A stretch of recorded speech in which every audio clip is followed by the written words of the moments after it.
Alright, let's dive into something that's been dominating headlines lately, the massive wildfires tearing through Europe, particularly in France. But here's the thing, this isn't just another news story about fires.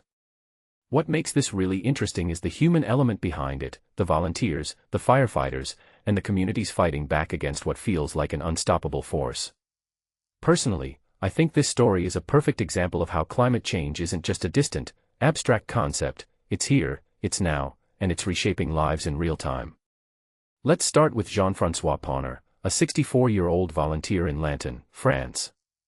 He's out there with a watering can and a bucket, dousing small flare-ups in the forest. Sounds almost quaint, right? But here's where it gets intense. He describes the fire as vicious, something that keeps restarting no matter how many times they put it out. It's underground, it's unpredictable, and it's relentless. What this really suggests is that these wildfires aren't just surface-level disasters, they're deeply embedded in the environment, fueled by months of drought and extreme heat. One thing that immediately stands out is how this isn't just a job for professionals, it's a community effort. Pauner calls himself one of the little eyes, locals on the lookout for flare-ups. It's a detail I find fascinating, how ordinary people are stepping up to protect their homes and forests.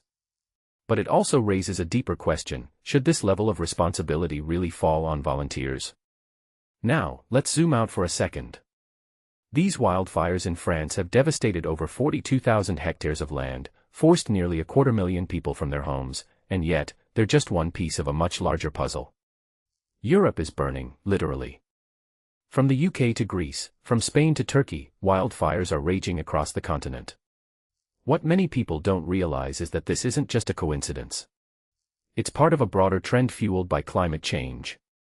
Prolonged droughts, record-breaking heat waves, and dry vegetation have created the perfect conditions for these fires to spread like, well, wildfire. If you take a step back and think about it, this is a wake-up call. We're not just fighting fires, we're fighting the consequences of decades of environmental neglect. Here's another angle that's been overlooked, the human cost. Yeah, we hear about the hectares burned and the homes destroyed, but what about the people behind those numbers? Pauner mentions protecting his forest and his home, but what about the thousands of others who've been displaced? Or the firefighters risking their lives on the front lines? 3 Greek firefighters died this week battling blazes in Crete. That's not just a statistic, it's a tragedy. In my opinion, we need to talk more about the human stories behind these disasters.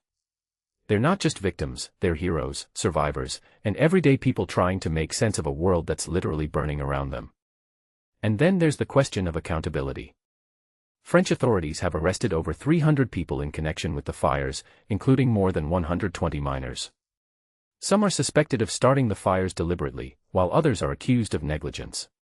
Personally, I think this is where the conversation gets complicated.